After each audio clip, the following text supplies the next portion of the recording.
নমস্কার, আমি অজিত ব্যানার্জি আপনাদের সকলকে জ্যোতিষী টিউটোরিয়ালে স্বাগত জানাচ্ছি। আজকে আমি জাতকের অধঃপতনের বিশেষ দিক নিয়ে আলোচনা করব।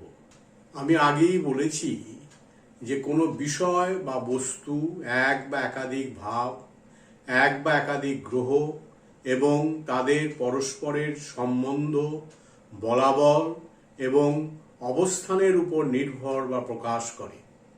আমরা দেখেছি যে বিবাহ হবে কিনা সেটা নির্ভর করে লগ্ন, দ্বিতীয়, সপ্তম ও একাদশ ভাব ও ভাবপতিদের মধ্যে সম্বন্ধ বলাবলের উপর।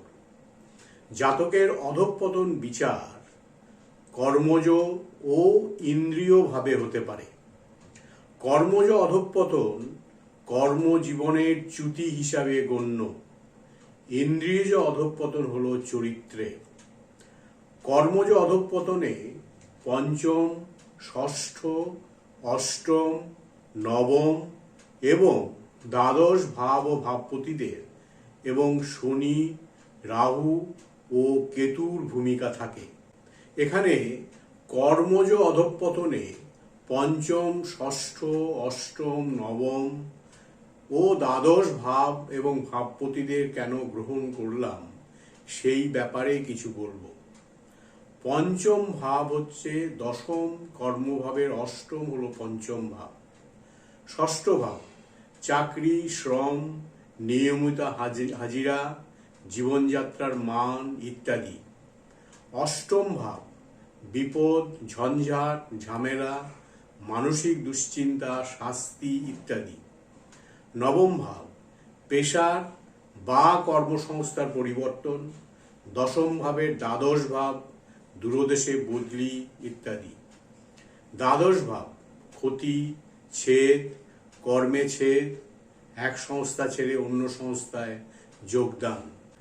কর্মজীবনের চ্যুতিভাবে জীবনযাত্রার অবনমন ভাবটি থাকে। ফলে জাতকের বিচারে এই দিকটির অন্বেষণ বিশেষ জরুরি বিষয়।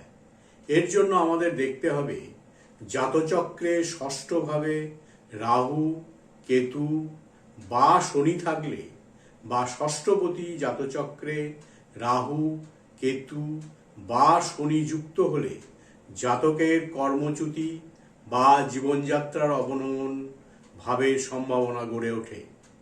এই ক্ষেত্রে এই তিনটি গ্রহের মধ্যে যে কোনো গ্রহ অবশ্যই অষ্টম ভাব বা পতি, দ্বাদশ ভাব বা পতির সংযোগী হওয়া প্রয়োজন। শনির উপর রাহুর দৃষ্টি পড়লে ষষ্ঠ ভাব বা ষষ্ঠপতির সংযোগী শনির ফলে অধঃপতন ধর্ম বা কর্মহীনতার বা চ্যুতির প্রভাব ধরবেন। অন্যত্র কর্মজীবনের ধীর প্রগতি, জীবনযাত্রার গতানুগতিক ভাবই বিবেচ্য। দশম ভাবের অষ্টম হলো পঞ্চম ভাব। দশম ভাবের দ্বাদশ ভাব হলো নবম ভাব।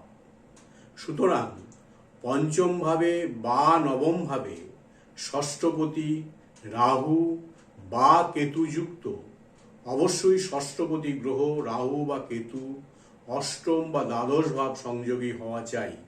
হলে জাতকের কর্মচ্যুতি বা কর্মের অধঃপতন বিচার করবেন। যে সূত্রগুলি আলোচনা করলাম সেগুলির সারাংশ করলে দাঁড়ায় জাতচক্রের ষষ্ঠভাবে রাহু, কেতু বা শনি আছে কি। 2 নম্বর হচ্ছে জাতচক্রে ষষ্ঠপতির সঙ্গে রাহু বা কেতু বা শনি যুক্ত আছে কি।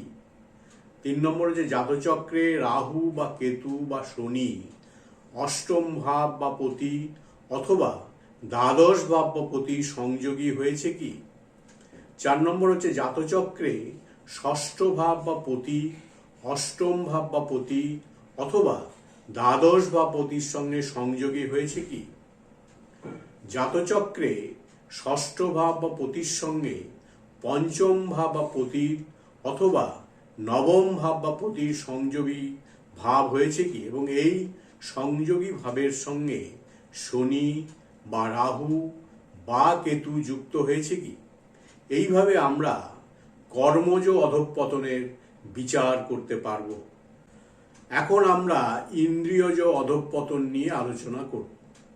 জাতকের ইন্দ্রিয়জ অধঃপতন হতে পারে যখন জাতচক্রে ষষ্ঠ ভাবটি পীড়িত হলে, ষষ্ঠপতি অতিশয় দুর্বল ও পীড়িত হলে, চতুর্থ ভাব, চতুর্থপতি ও চন্দ্র দুর্বল হলে এবং ইন্দ্রিয়কারক রাহু ষষ্ঠ ভাব, ষষ্ঠপতি, চন্দ্র বা শুক্র সংযোগে হলে।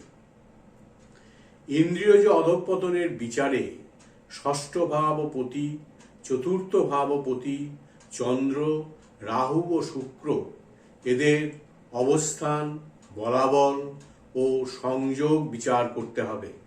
আমি আজকে জাতকের কর্মজ অধঃপতন ও ইন্দ্রিয়জ অধঃপতনের বিষয়গুলি বিস্তারিত সূত্র সহকারে আলোচনা করলাম।